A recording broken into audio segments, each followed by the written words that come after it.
I wanted to take you on a bit of a journey to the inside of a very special temple near our home. This is a Shingon temple, and we're going to talk a bit more about Shingon in a minute, but first I want to set you up for what you're about to see. This temple is 1,300 years old. Today it's celebrating its 1,300th year, which is such an incredible amount of time to fathom. And the special thing happening today is the public is able to go inside and see the inner sanctum. 724 years. に建立されたお寺です。で、これもの自体は1718年、1718年に建立されて、そのままずっと残ってます。それで、ここにある仏様。Now, the ornate art that you're seeing, there are multiple reasons why Buddhist art looks like this.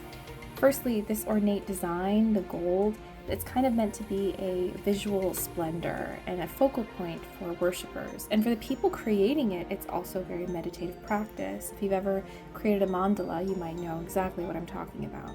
Art like this also depicts scenes from Buddha's life, and art like this is also meant to elevate the mind of the worshiper and create an atmosphere for spiritual contemplation, for that inner work, for that connection.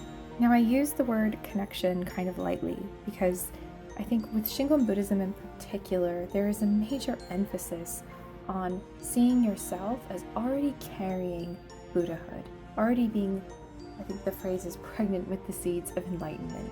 Now, this is a little different from sort of this idea from other Buddhist sects, which might be that it will take many lifetimes to reach enlightenment. But an emphasis that Shingon Buddhism makes is that it's available to you now, in this body, in this very body is a phrase that's frequently used. To give you a better idea of exactly what this looks like, I'm going to pull a quote from the International Institute of Shingon Buddhists. I'll leave a link to their website below. According to the Shingon tradition, all things in this universe, both physical matter, mind, and mental states, are made up of 6 primary elements. These 6 primary elements are earth, the principle of solidity, water, moisture, fire, energy, wind, movement, and space, the state of being unobstructed, and consciousness, the 6 ways of knowing objects.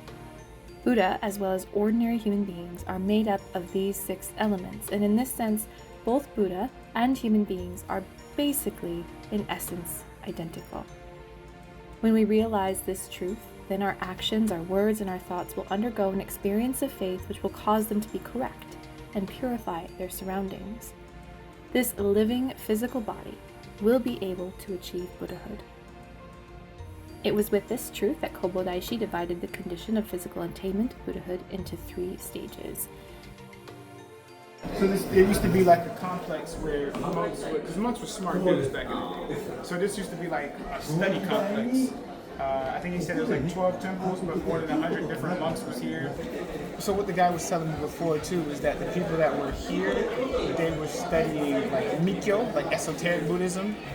So like he said, studying geography, studying astronomy, studying astrology, feng shui, all of that. And they're like reading books in Chinese, right? Because China is the import of Buddhism deeper into Asia. Anyway, he was saying that today, you can come in and see this, but normally you, as an average Joe, cannot come in. You just can't. It's not open to the public. It's open today, and then there's one more event in February of next year. They're gonna have something similar where you can come in, take a little peek. So this place was also built according to astrological and feng shui principle. The most interesting thing to me is that he said there hasn't been really any calamity here. So, I mean, for everybody that say that it's not real.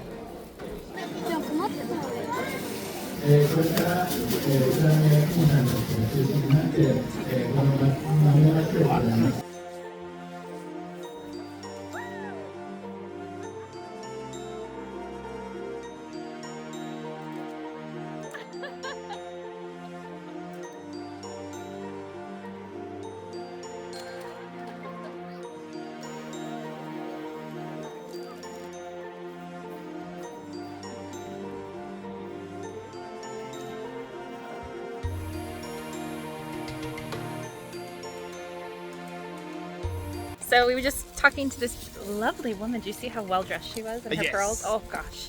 She was telling us again about, like, you know, there's a lot of typhoons or earthquakes, and So far, it's been so alright. far they have avoided any kind of calamities. But you know, this thing is 1,300 years old. I think she's saying the roof. I call it the roof. Maybe the roof was 300 years old, and there's like sheets on there now to protect the roof. But the kadai, right? The topic or the problem, the thing that the thing we're talking. The kadai now is preserving this and keeping it going so it can hit 1,400 years, so it can hit 1,500 years. Right. And figuring out how to preserve the stuff that's inside. She said that the people, of course the people that are like really into this stuff are here today, but part of her kadai, what she'd like to do is get more people to find out about this place and come and see it. So if you're watching this video, come to I'm glad that we made it right, really on time, perfectly met my coworker who invited me. Also, 1,300 years old is a long time. So if and when you come to Japan and you want to visit, if you're interested in any sort of spirituality, obviously there's plenty of it here. Yeah, there's heavy hitters in Kyoto. That's why people go. But you can find There's heavy hitters in other places. Yes, like the actual the rich spiritual culture of Japan, from Buddhism to Shinto to some other interesting things, aren't necessarily in Kyoto. Like, Kyoto was a capital city, and that's why it has so much architecture that's really interesting. But as far as where monks studied and where Shinto mythology is from, that's not really in Kyoto so much. That's in places like Shimane and Mie, Shizuoka. So it's definitely worth your time and effort to go off the beaten path. And people are happy to let you use Google Translate on your phone to communicate if you don't speak Japanese. It's not a big deal. Thank you so much for watching this video. But if you are planning a trip to Japan and you want some recommendations, especially related to Shingon, please feel free to message me, leave a comment, etc. I'm happy to help you plan your trip. Some of the things that you might have noticed when I was kind of filming bits and pieces is the ceiling tiles. Those ceiling tiles were put up for the 1,000th year anniversary of the temple, so they are 300 years old. We were talking to the monk and said that when we saw those tiles and knew they were 300 years old, it made us feel so weird because, our country, the United States, is not even 300 years old. And the monk just laughed and said, that's Japan, right? I also really loved the Chinese zodiac carvings and the beams. Those were just gorgeous to see. I also got an invitation to go to one of the other main, bigger, more active Shingon temples.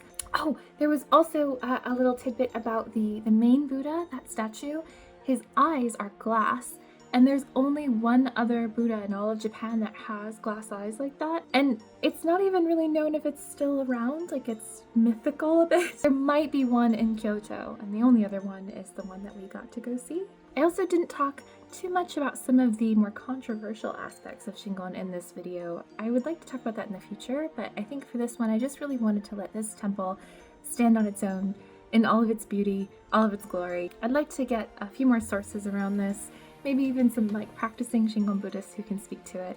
Because there is some interesting controversy around the esotericism of Shingon Buddhism. So we'll save that for a future video. When the right people, the right time, the right place, all that good stuff. In the meantime, if you have any questions or any thoughts or feedback, please feel free to leave them in the comments. I hope this was interesting, I hope it was fun. Have a fabulous rest of your day. Bye!